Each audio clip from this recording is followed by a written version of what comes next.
You're listening to the BBC World Service. This is Owen Bennett-Jones with NewsHour. Let's get the views now of retired Brigadier General Ayman Salama, teaches at Cairo's Military Academy. So you must have some insight and knowledge of what the army are up to. Can you clarify one point for us at the beginning? Why is President Morsi under arrest? Actually, there have been many accusations and charges from the military during the last or the recent months in the disagreement between the army topped by Chief General El-Sisi, on the other hand, the presidency topped by President Morsi, concerning in particular the national security over there in Sinai, and with the tunnels coming from the jihadists, extremists and Hamas elements personnel from Gaza Strip into Sinai, leading to the killing in just only 5 minutes of 16 or 17 guards, troops, and the president refused the army to reveal the names after investigation. I mean, bodily and medical investigations for the bodies. This is number one, and probably there will be military charges against the president, the disposed president, being the supreme commander of the army, of the Egyptian armed forces. That's a fascinating answer. Let me just get you to slow down there a bit. You're saying that the main offence from the army's point of view, yes, was that President Morsi was too helpful to Hamas.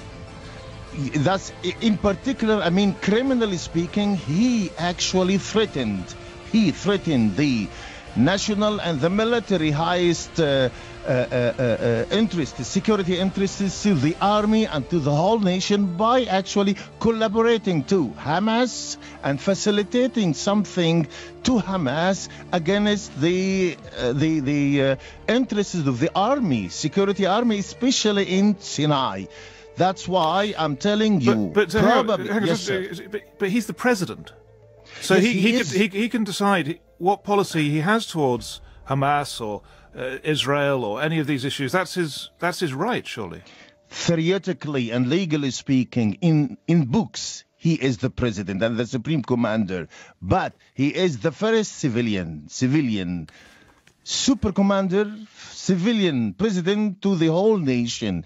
That's why there have been misunderstanding from the president to the national security effort. Security and that endangers and jeopardizes the national security.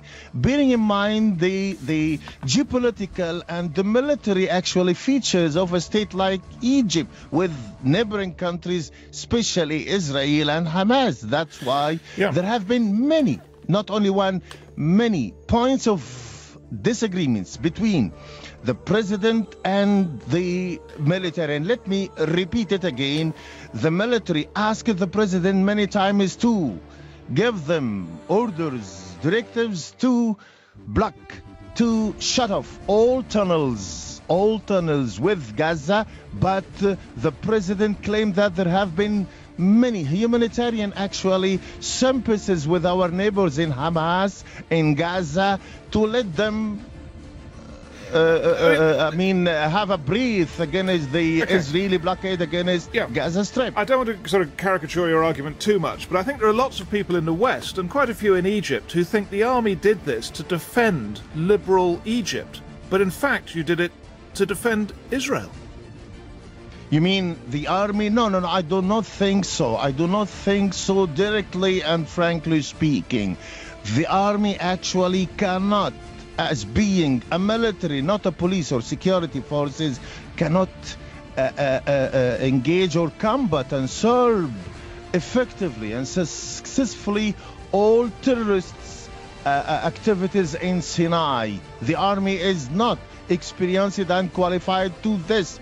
This is universal world military doctrine. That's why it is not actually, in fact, Israel, but it is the Egyptian national interests. But we could not actually devaluate the mutual and important mutual cooperation in intelligence and security between the Egyptian armies and also the Israeli Defense Army. We cannot ignore this reality.